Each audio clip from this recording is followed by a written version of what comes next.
जी दोस्तों, आत्मकथा के बे एपिसोड में तव्हांजे साम्हूं हिकु दफ़ो वरी सौराब सूमरो हाज़िर आहे। सो पहिरीं एपिसोड में मां तव्हांखे ॿुधायो त मां केॾी मुश्किल सां पैदा थियो हुउसि ऐं वॾियूं बासूं वयूं साईं बाक़ाइदे।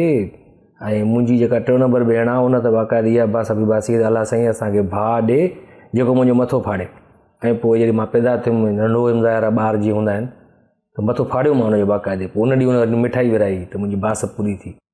हिकिड़ो त ॿुधाईंदा आहिनि त का पिरियाले साइड सखर भरिसां पिरियालो आहे, उते माना का दरगाह आहे, को उते यानी बास बासे आया। उते को दरवेश हूंदो उन दौर में जेको माना गॾनि सां प्यारु कंदो हुयो घणो, ऐं हूअं बि जानवरनि सां ई प्यारु करणु खपे, भली गॾ हुजे या कुतो हुजे। सो उहो दरवेश हूंदो, उन गॾनि सां प्यारु हूंदो घणो।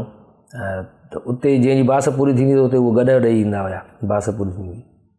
त मुंहिंजी बि जीअं बास पूरी थी, मां आयुमि जॾहिं त मुंहिंजे वालिद साहिबु गॾु वठी उन दौर में माना को वॾो महांगो गॾु मिलियो, उहो ॾेई आयो उते वञी। केतिरनि जी बास हूंदी आहे इहा अक्सर माण्हुनि जी, त असां उते वञी इहा शइ ॾेई ईंदासीं, पोइ इहा ॾेई ईंदासीं। कलंदर शहबाज़ ते बि जेको आहे सो मुंहिंजा वालिद साहिबु वियो हुयो जॾहिं मुंहिंजी 6 नंबर भेण पैदा थी, त उन महिल विया हुया त उते उन्हनि खे मुंहिंजी वालिदा खे ख़्वाब में को न्याउ मिलियो हुयो त बाबा नंढड़ी तुंहिंजी रोई थी उहा खण, त माना धीअ ॼाई। उन खां पोइ वरी उन्हनि चयो त हाणे पुटु ॼमंदो त पोइ हिते असां जेको ॾांदनि वारी ॾांदारी हूंदी आहे उहा विझी करे नंढा हुयासीं असां, जॾहिं पुटनि जो जोड़ो थींदो माना बास हूंदी वॾनि जी, त पोइ इहो ॾांदारी विझी करे उनखे घुमाईंदासीं हिते अची। नंढे लाइ ईअं ई पोइ असांखे कयो, मूंखे ऐं नंढे भाउ खे जेको तुराब मुंहिंजो नंढो भाउ आहे। त पहिरें एपिसोड में मां तव्हांखे ॿुधायो त 6 धीअनि खां पोइ मां ॼायुमि, 6 भेनरुनि खां पोइ। ऐं मूंखां पोइ वरी नंढो भाउ आहे तुराब अली, ऐं उनखां पोइ नंढी हिकिड़ी भेण आहे, वरी ॿी भेण आहे। उनखां पोइ नंढो नंढो भाउ आहे मेहराब, जेको आख़िरी चट्टान जंहिंखे असां चवंदा आहियूं। ऐं आहे त नंढो नंढो असां सभिनी खां, पर क़दम वरी सभिनी खां डिघो आहे उहो माशाल्लाह जी, जंहिंजे लाइ मां अक्सर चवंदो आहियां त तुराब अली जेको आहे उहो मुंहिंजी ताक़त आहे ऐं मेहराब मुंहिंजी कमज़ोरी। इहे ॿई मुंहिंजा भाइर आहिनि। 2 भेनरूं नंढियूं आहिनि मूंखां, 2 भाइर नंढा आहिनि। 6 भेनरूं मूंखां वॾियूं आहिनि। हाणे सोचियो मां कहिड़ो प्यारो हूंदुमि घर वारनि खे, 6 भेनरुनि खां पोइ ॼायुमि। मूंखे नंढे लाइ रोअण बि न ॾींदा हुया, जेका शइ घुरंदुमि उहा मुंहिंजी पूरी कंदा। कोई बि अंगल कंदुमि, काई शइ चवंदुमि हीअ शइ वठी ॾियो, त उहो मुंहिंजे वालिद साहिबु मूंखे वठी ॾींदो हुओ रमाल ई, केॾी बि महांगी शइ छो न हुजे। ऐं ॿियो थधो पाणी मां नंढे हूंदे खां वठी पीअंदो हुउमि, अञा ताईं बि पीअंदो आहियां थधो पाणी। पोइ असांजे घर जे पुठियां साईं कासिम अली शाह साहिबु अला संजर नसीब करनि, उन्हनि जो घरु हूंदो हुओ सॼे पाड़े में। आचर गिटी जेको असांजो पाड़ो आहे सखर में, सॼे पाड़े में उन्हनि वटि ई फ्रिज हूंदी हुई सिर्फ़ु। पोइ उहे मुंहिंजे लाइ ख़ासि तौर ते बर्फ़ जो वटो रखंदा हुया त बाबा हिनखे थधो पाणी पीआरियो, नवाब जो पुटु आहे साईं, थधो पाणी पीअंदो। सो गर्मी बि सखर जी तव्हांखे ख़बर हूंदी, अक्सर माण्हुनि खे जेके सखर जा आहिनि उन्हनि खे ख़बर हूंदी आहे सिंध में त सखर में नवाबशाह में जैकोबाबाद में तमामु घणी गर्मी पवंदी आहे, छो जो सखर वरी आहे बि टकर ते ठहियलु न, माना पथर आहे उहो सॼो, पथरीलो इलाइक़ो बि आहे। मथे तव्हां ॾिठो हूंदो निमकी चाड़ी जंहिंखे चवंदा आहियूं, टकर जो इलाइक़ो आहे, टकरियूं आहिनि उते घणियूं, त पथर गरम थींदो आहे ज़ाहिर, त गर्मी बि वधीक थींदी आहे उते। त मूंखे नंढे हूंदे खां थधो पाणी वणंदो हुयो, थधो पाणी पीअंदो हुउमि। ऐं अक्सर मूंखे ॿुधाईंदा जॾहिं मां नंढो हूंदो हुउसि त असां टेप हूंदी शार्प कंपनी जी न, उन में रेडियो हलाईंदा घर ॾे। मुंहिंजे वालिद साहिबु पुराणे दौर जा कलाम ॿुधंदो हुयो, इंडिया जा, या वरी ढोल फ़क़ीर जा कलाम ॿुधंदो हुओ, सोराब फ़क़ीर जा। इन जे करे मुंहिंजो नालो बि सोराब रखियईं, सोराब अली। सोराब फ़क़ीर उन्हनि खे ॾाढो वणंदो हुयो, सूफ़ी कलाम चवंदो। मुंहिंजो ॾाॾो पाण ख़ुदि सूफ़ी कलाम चवंदो हुयो मुख़्तलिफ़ दरगाहुनि ते वञी करे। ऐं केतिरा ई साल मां ॾिठो नंढो जॾहिं त उन्हनि वटि जेको यकतारो हूंदो उहो बि उन्हनि वटि पियो हूंदो। सो मुंहिंजो ॾाॾो जेको हुयो पीर साहिबु पगारे जा मुरीद हुया, त उनखां पोइ वरी हिते अची विया जॾहिं सखर माइग्रेट करे आया, त पोइ वरी मुख़्तलिफ़ दरगाहनि ते समय जेका लॻंदी आहे सूफ़ियाना कलाम, आरफ़ाना कलाम, उहे चवंदो हुयो। त उन कलाम जॾहिं टेप में हलाईंदा हुया या रेडियो ते को कलाम हलंदो त उन ते उनजी रिदम ते मुंहिंजो पेर उनजी रिदम ते हलंदो हुयो न, कुदरती निंड पियो हुजां या जाग में हुजां, नंढड़ो ॿार जीअं हूंदो आहे त पेर उन रिदम ते हलंदो हुयो, जेको बि कलाम हलंदो कुझु। त अक्सर ॾिसी करे चवंदा यार पेर हिनजो हले थो, सम्झ में नथो अचे, अलाए डांसर थींदो वॾो थी करे, अलाए छा भउ थींदो आहे न। अक्सर असां वटि ईअं थींदो आहे, ॿार पैदा थींदो आहे, मस त चवंदा मुंहिंजो पुटु वॾो थी डॉक्टर थींदो, मुंहिंजो पुटु वॾो थी इंजीनियर थींदो। उनखे उनखां पुछंदा ई न आहिनि तूं छा थींदे। अक्सर इहो अञा ताईं बि आहे ईअं, पहिरियां बि पुराणे दौर में ईअं हूंदो हुयो, माना पैदा मस थींदो ॿार त मुंहिंजो पुटु त पायलट थींदो। अड़े बाबा उहो बि त ॾिसो, उनखां बि त पुछो त उनजो रुझान काॾे आहे, उहो कहिड़े तरफ़ थो वञणु चाहे, कहिड़ी फील्ड में वञणु थो चाहे। न बसि पायलट थींदो मुंहिंजो, पोइ वॾो थींदो वरी कागज़ जा जहाज़ ठाहे करे उॾाईंदो वरी बसि पायलट थी वियो।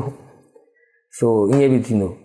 पोइ जॾहिं मां तव्हांखे ॿुधायो गुज़िरियल एपिसोड में त पहिरियों ॿियों ऐं टियों दर्जो मां बंदर रोड ते प्राइमरी स्कूल हुयो उते पढ़ियमि। उनखां पोइ चोथों ऐं पंजो दर्जो जेको आहे मूं उहो स्कूल जेको आहे उहो पोइ वरी सखर में अंजुमन वारनि ॾे हलियो वियो।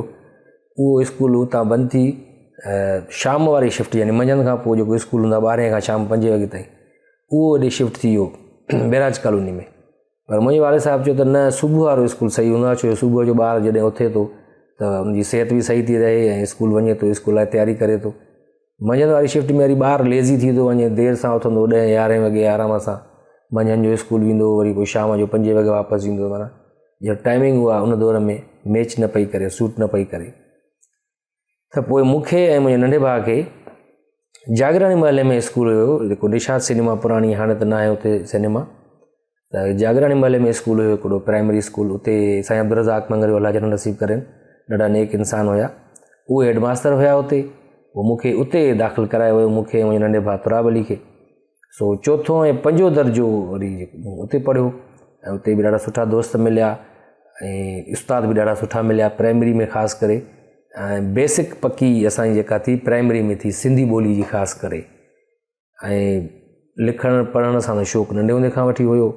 स्लेट ते लिखंदा हुआसीं, कलम हूंदो हुयो त स्लेट ते लिखंदा हुआसीं। हाणे जा ॿार त पैदा थियनि था त आईपैड ते लिखनि था ऐं उतां ई इंस्टॉल थी था अचनि न ॼण। पर हा अॻे दौर में स्लेट ते लिखंदा हुआसीं, वरी पोइ ईअं ड्राहे करे वरी हुन ते कुझु लिखंदा हुआसीं, सबक़ु लिखी ॾींदा हुआसीं। हुन ते अखर बि ॾाढा सुठा रहंदा। पटी हूंदी जेका काठीअ जेका मां तव्हांखे पहिरें एपिसोड में ॿुधायो, मेट हणंदा हुआसीं, राति जो मेट हणी रखंदा हुआसीं, सुबुह ताईं सुकी वेंदी ऐं कॾहिं कॾहिं स्कूल सुकाईंदा वेंदा हुआसीं रस्ते में। सो प्राइमरी मूं चोथों ऐं पंजो दर्जो उते पढ़ियो। उनखां पोइ 5 दर्जे खां पोइ हिकिड़ो वॾो ट्विस्ट आयो मुंहिंजी ज़िंदगी में।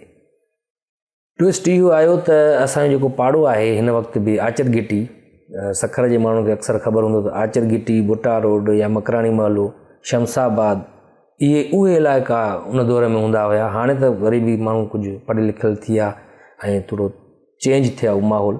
पर उन दौर में उहो माहौल अहिड़ो हूंदो हुयो जो तक़रीबन उते जहिड़ा जटा बि रोज़ थींदा हुया ऐं मनशियात मुख़्तलिफ़ क़िस्मनि जी हलंदी हुई, जुआ जाॾा बि हूंदा, हर क़िस्म जो बदमाश बि उते हूंदो हुयो। अॻे दौर में तव्हां मुख़्तलिफ़ पाकिस्तानी फिल्मुनि में पुराणे में ॾिठो हूंदो त उहो गिराड़ी वारा चाकू ईंदा, टिट टिट टिट टिट करे खुलंदा। हाणे वारे दौर में जेकॾहिं कोई कंहिंजे बदमाश गिराड़ी वारो चाकू खोले टिक टिक टिक त अॻियूं चमाट हणे टका छा आहे टिक टिक टिक थो करे। अॼुकल्ह ठिशिया ठिशिया दौर लॻो पियो आहे। सो उन दौर में उहे बदमाश हूंदा ॾाढा। त उते जो माहौल अहिड़ो हुयो जो उते मुंहिंजे वालिद साहिबु सोचियो त हाणे जेकॾहिं हिन खे हिन माहौल में रखंदासीं त थी सघो त हे बि न तेली गुंडो बदमाश थी वञे। हालांकि मां त ईद बरात जेको शब रात ते फटाका ॿारींदा आहिनि ॿार मूंखे उन खां ई भउ थींदो आहे घणो। कॾहिं कॾहिं रस्ते में अगरि स्कूटर जो मोटरसाइकिल जो या रिक्शा जो सलेंसर अगरि धमाको कंदो डिॼी वेंदा त फायरिंग नथी थिए, अलाए छा थोरो हसास माण्हू आहियूं उन जे करे। सो ट्विस्ट जेको आहे मुंहिंजी ज़िंदगी में उहो मां तव्हांखे नेक्स्ट एपिसोड में ॿुधाईंदुमि त 5 दर्जे खां पोइ कहिड़ो ट्विस्ट आयो मुंहिंजी ज़िंदगी में। 3 एपिसोड जो इंतज़ारु कयो।